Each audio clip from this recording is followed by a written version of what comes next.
Hi hello అండి. As యూజువల్గా నేను ఈవినింగ్ వాకింగ్ అయితే కిందకి దిగానమాట. కొంచెం లేట్ అయింది, చీకటి పడిపోయింది.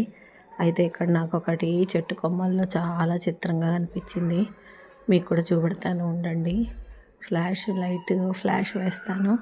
ఇదేంటి అంటే ఇదిగోండి, ఇక్కడ ఒక పిట్ అనమాట, చిన్న పక్షి బర్డ్. అది పడుకొని ఉందండి. అసలు ఎంత గందరగోళంగా ఉంది. పిల్లలు ఆడుకుంటున్నారు, అందరూ తిరుగుతున్నారు. నేను ఇంత దగ్గరగా తీస్తున్నాను వీడియో లైట్ వేసి, అయినా దానికి అస్సలు డిస్టర్బెన్స్ లేదు. ఎంత చక్కగా పడుకొని నిద్రవుతుందంటే అసలు దాని మొహం ఎక్కడ పెట్టుకుందో కూడా నాకు కనబడలేదు. ఇంత ఇదిగా వీడియో తీశాను కదా ఫ్లాష్ వేసి. అలా గువ్వ పిట్ట అలాగో పొద్దింకా అంటారు చూసారా, గువ్వ పిట్టలాగా పడుకుంది అని.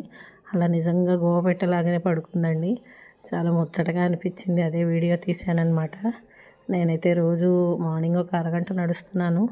సాయంత్రం కూడా కుదిరినప్పుడు కిందకి దిగి నడుస్తానండి. ఎందుకంటే వాకింగ్ కొంచెం కాళ్ళు అవి కూడా మనకు సెట్ అవుతాయి కదా నడిస్తే అని వాకింగ్ చేస్తాను. అరగంట నడుస్తాను. చెప్పులతో నడుస్తున్నాను, అంత కొంచెం స్పీడ్ తగ్గుతుందండి. చెప్పులు లేకుండా నడిస్తే కొంచెం ఫాస్ట్గా నడవగలుగుతాను. కానీ అలా నడిచినందువల్ల మధ్యలో ఇసక కానీ ఏదన్నా ఉంటే అవి గుచ్చుకుంటున్నప్పుడు కొంచెం ఇబ్బంది అవుతుంది కదా.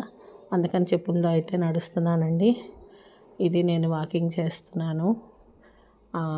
మన బాడీకి దొరికే ఎక్సర్సైజ్ అదే కదండి. మనం చేయగలిగిందే చేయాలి కదా, ఆరోగ్యం కోసం తప్పదు మరి. ఇదిగోండి, పిల్లలైతే షటిల్ ప్రాక్టీస్ చేస్తున్నారు. వాళ్ళు ఆడుకుంటున్నారు. ఆడపిల్లలు కూడా కింద చిన్నపిల్లలు ఆడుకుంటున్నారు. ఇదిగోండి, ఇది ఇంత గందరగోళంగా ఉన్నా చూసారా ఎలా పడుకొని ఉందా. ఇదండి వీడియో.